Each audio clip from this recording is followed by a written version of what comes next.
शुभविवाह या मालिकेच्या 30 जानेवारीच्या भागामध्ये अभिजित रागिणी इनामदार फर्मच्या गेटजवळ भूमीची वाट पाहत असतात.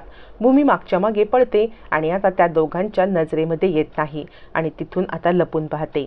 त्यानंतर अभिजित म्हणतो, आई मला वाटते ती बहुतेक आज येणार नाही, तर आपण एक काम करूया, मला पोलीस स्टेशनला हजेरी लावायला जायला लागेल, तर मी पोलीस स्टेशनला हजेरी लावून येतो. असं म्हणत अभिजित पोलीस स्टेशनला हजेरी लावायला येतो आणि तो हवालदारा सांगत असतो, काय कटकट आहे, म्हणजे मी या शहरातच असतो ना, दरवेळेला पोलीस स्टेशनला हजेरी लावायची गरज ती काय. असं म्हटल्यावरती पोलीस सांगतात, हे बघा, हे सगळं आमच्या मोठ्या साहेबांना सांगा. मोठे साहेब आले ना की त्यांच्याशी तुम्ही बोलून घ्या आणि त्यानंतर ठरवा काय करायचं ते. असं म्हणत ते अभिजितशी बोलत असताना अभिजितला मागून आवाज ऐकू येतो. तो आवाज असतो दुष्यंतचा.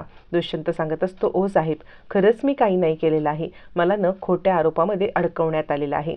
हवालदार म्हणतो, खोट्या आरोपामध्ये? अहो, तुमच्यावरती त्या मुलीवरती जबरदस्ती केल्याचा तर आरोप आहेच, पण रोहिणी नावाच्या मुलीच्या मर्डरच्या केसमध्ये सुद्धा तुम्ही संशयित आरोपी आहात.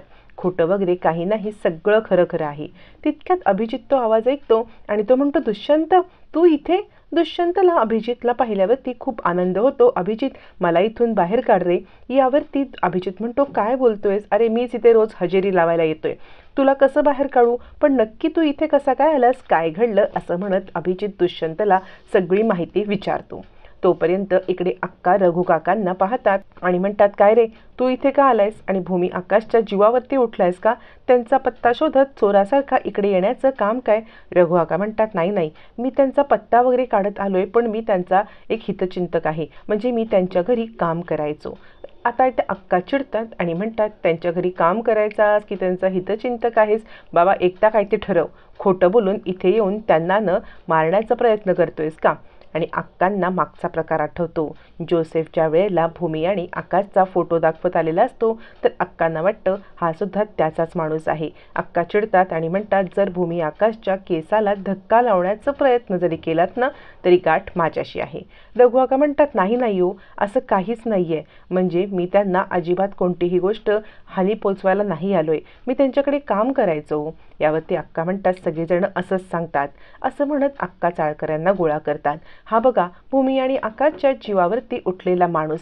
असं म्हणत सगळे चाळकरी आता मात्र रघु काकांवरती मारण्यासाठी धावतात. तितक्यात तिथे आकाश येतो आणि ए रघु काका, ए रघु काका असा आवाज देतो. त्यावरती इकडे आता सगळेजण आकाशकडे पाहायला लागतात. तोपर्यंत अभिजित आता दुष्यंतला विचारतो, अरे तुझी ही अवस्था कुणी केली, तू इथे कसा काय आलास? दुष्यंत म्हणतो, काय सांगू बाबा, मोठीच कर्मकहाणी आहे.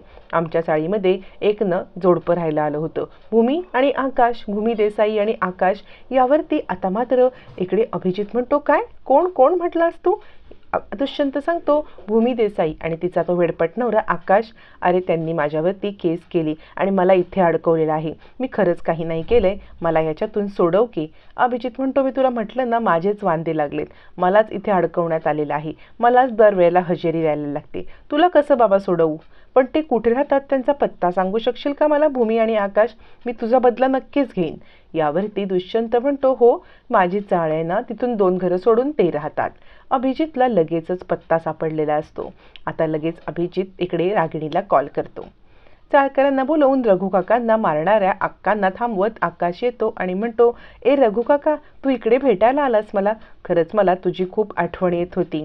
त्यावरती रघु काका म्हणतात, मी पण तुम्हाला किती शोधत होतो. अक्का म्हणतात, काय रे आकाश, तू कसं काय यांना ओळखतोस? यावरती आकाश म्हणतो, अक्का, तुम्हाला माहिती आहे का, हा रघु काका आहे, हा आमच्या घरी कामाला होता. रघु काका म्हणतात, हो मालकीणबाई, आणि तुम्हाला भेटण्यासाठी मी किती किती दूरपर्यंत आलोय. मालकीणबाई कसे आहेत आणि आकाश बाबा तुम्ही कसे आहात? यावरती आकाश म्हणतो, हो वैकल राणी चांगली आहे, पण रघु काका तुझी आम्हाला खूप आठवण यायची. असं म्हणत तो आता रघु काकांसोबत बोलत असताना दोघांचा विषय ऐकून अक्कांना कळतं की भूमी आणि आकाश हे दोघंजण मोठ्या घरची मुलं आहेत आणि ते इथे चाळीत का राहत आहेत, काहीतरी गौडबंगाल आहे. हे दोघांचं बोलणं या चाळकऱ्यांच्या समोर नको यायला, मला ह्या दोघांना रूममध्ये पाठवलं पाहिजे, जेणेकरून जे काही बोलणं आहे ते ह्या दोघांच्यातच होईल, चाळकऱ्यांना उगाच शोभा नको. मग आता अक्का म्हणतात, ए आकाश, तू रघु काकांना घेऊन रूममध्ये बस जा बरं, मी तुमच्या खाण्यापिण्याची व्यवस्था करते. असं म्हणत त्या आकाशला आणि रघुला रूममध्ये पाठवतात. तोपर्यंत भूमी इकडे विचार करते, काहीही करून मला हे महाराष्ट्र सोडून जायला पाहिजे, मला महाराष्ट्रात थांबता येणार नाही, महाराष्ट्र सोडून कुठेतरी बाहेर जायला पाहिजे, तर आणि तरच या अभिजित आणि रागिणीपासून माझा पिच्छा सुटू शकेल. कारण खरं सांगायचं तर या अभिजित आणि रागिणीने माझा इथपर्यंतचा पत्ता शोधलाय, म्हणजे चाळीमध्ये यायला त्यांना काही वेळ लागणार नाही आणि आकाशच्या जीवाला कोणताही धोका मी पत्करू शकत नाही. त्यामुळे अभिजित आणि रागिणी यांच्यापासून वाचण्यासाठी ही चाळच काय, ही नोकरीच काय, पण महाराष्ट्र पण सोडायला लागला तरी बेहत्तर. इकडे आता अभिजितला चाळीचा पत्ता समजलेला असतो. चाळीचा पत्ता समजल्यामुळे अभिजित ताबडतोब रागिणीला कॉल करतो. रागिणीला कॉल करून तो म्हणतो, आई म्हणजे कसा योगायोग आहे बघ, मला अनपेक्षितपणे भूमी आणि आकाशचा पत्ता सापडलाय. रागिणी म्हणते, अरे ते कसं काय, पोलीस स्टेशनला? यावरती अभिजित म्हणतो, भेटून मी सगळं सांगतो, मी तुला पत्ता फॉरवर्ड केलाय, त्या पत्त्यावरती 1 तासाभरात तुम्हाला भेट, मी पण 1 तासाभरात तिकडे येतो. तासाभरांनी भेटण्याचं त्यांचं आता बोलणं होतं आणि दोघं भूमी आकाशच्या रूमच्या दिशेने निघतात. तोपर्यंत रघु काका आणि आकाश दोघंजण गप्पा मारत असतात. आकाश सांगत असतो, ए रघु काका, तू ज्या वेळेला आम्ही तुला भेटायला आलो तेव्हा झोपून होतास रे, आणि मग नंतर तू मला जेव्हा शुद्धीवर आलास तेव्हा का नाही भेटायला आलास? रघु काका म्हणतात, आकाश बाबा हे बघा, मी शुद्धीवरती आलो तेव्हा तुमचा पत्ताच नव्हता माझ्याकडे, तो आत्ता मिळाला आणि मी तुम्हाला शोधत आलो. तितक्यात तिथे भूमी येते आणि रघु काकांना बघून तिला आश्चर्यच वाटतं. ती म्हणते, म्हणजे खरं तर तुम्ही मला मेसेज केला होतात की पत्ता पाहिजे, मी तुम्हाला पत्ता दिला खरा, पण माझा नंबर कुठून तुम्हाला मिळाला?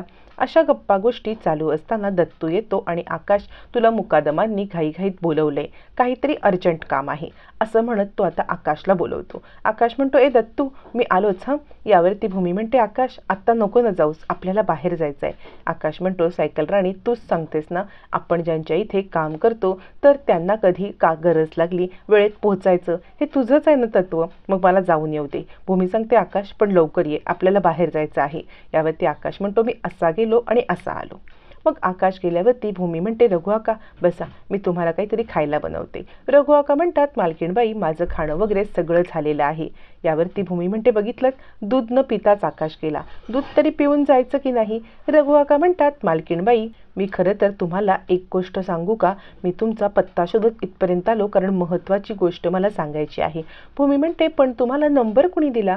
रघु काका म्हणतात, मालकीणबाई काय सांगू मी तुम्हाला, म्हणजे मी खरं तर मानसीबाई साहेबांना भेटलो, त्यांना पण तुमचा नंबर माहीत नव्हता, पण त्यांनी मला सांगितलं की तुमच्या बाबांकडे तुमचा नंबर असण्याची शक्यता आहे. मग मी तुमच्या बाबांकडे गेलो, त्यांनी मला तुमचा नंबर दिला. आधी त्यांनी नकार दिला खरा, पण माझ्या डोळ्यातली सत्यता त्यांना जाणवली असेल म्हणून त्यांनी मला तुमचा नंबर दिला. पण तुम्हाला मी जे सांगायला आलोय ना ते खूप भयानक आहे. आत्तापर्यंत रागिणीबाई साहेबांचं तुम्हाला जे सत्य समजलंय ते अर्धसत्य आहे. मी तुम्हाला आज पूर्ण सत्य सांगणार आहे, म्हणजे तुम्हाला समजलंय की आकाशबाबांची ही अवस्था व्हायला रागिणीबाई साहेब कारणीभूत आहेत. रागिणीबाई साहेबांनी त्यांच्या बाबतीत खूप काही चुकीचं केलंय, पण त्यापेक्षा चुकीचं केलंय ते आकाशबाबांच्या आई वडिलांच्या बाबतीत. भूमी म्हणते, रघु काका काय बोलताय तुम्ही, मला तुमचं बोलणं काही कळतच नाहीये. रघु काका म्हणतात, तुम्हाला माहिती आहे ना, 7 वर्षापूर्वी जो अपघात झाला ज्यामुळे आकाशबाबांची ही अवस्था झाली, त्याच्यात त्यांचे आई वडील गेले, त्या अपघाताच्या मागे नक्कीच रागिणीबाई साहेबांचा हात आहे असा मला संशय आहे. भूमीला धक्काच बसतो. रघु काका म्हणतात, हो, गॅरेजमध्ये काम करणाऱ्या एका माणसाला गेली 7 वर्ष दर महिन्याला ठराविक अमाऊंट पोहोचवली जाते, तो या सगळ्याचा सूत्रधार असणार आहे किंवा त्या सगळ्यामध्ये मदतगार असणार. भूमी म्हणते, त्याची भेट भेटली ना आपल्याला तर कोर्टामध्ये केस पलटायला मदत होईल.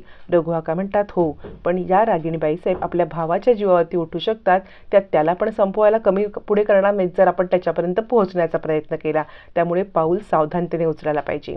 त्यावरती भूमी सांगते, मी ना आता बॅग भरते, कारण आत्ताच मी पाहिलं की त्यांना माझ्या कंपनीचा पत्ता माहिती मिळालाय, त्यामुळे मी आकाशला घेऊन इथून निघून जाते. मी त्याला वचन दिलंय की हे वैभव, त्याचं साम्राज्य मी त्याला परत मिळवून देईन, पण त्यासाठी आकाशला सेफ ठेवणं मला गरजेचं आहे आणि त्यासाठी मी हे घर सोडून चाललेली आहे, म्हणजे महाराष्ट्र पण कदाचित सोडेन. यावरती इकडे रघु काका म्हणतो, तुम्ही काळजी करू नका, मी माघारी सगळं सांभाळतो, मी इकडची सगळी माहिती काढतो आणि मग माहिती काढून मी तुम्हाला कॉल करतो, तुम्ही निश्चिंतपणे जा, इथली चिंता करू नका. त्या माणसाची माहिती, रागिणीबाई साहेबांची माहिती, केससाठी उपयुक्त असणारी सगळी माहिती काढून मी तुम्हाला फोन करतो, तुम्ही आकाशबाबांना सुखरूप घेऊन जा. असं म्हणत रघु काका नमस्कार करून निघून जातात. अक्का हे सगळं बोलणं ऐकत असतात. अक्कांना रघु काकांविषयी खूप आता आपुलकी दाटून येते. मग आता भूमी वाट पाहत असते ती आकाशची. आकाशला पगार मिळालेला असतो. मग आकाश साडी घेऊन भूमीसाठी घरी येत असतो. भूमी त्याची वाट पाहत असताना तिला वाटतं की घराच्या बाहेर दार वाजले तर आकाश आलाय, पण तिकडे रागिणी असते. रागिणी अभिजितपासून वाचून भूमी कशी बाहेर पडणार हे पाहणं रंजक ठरणार.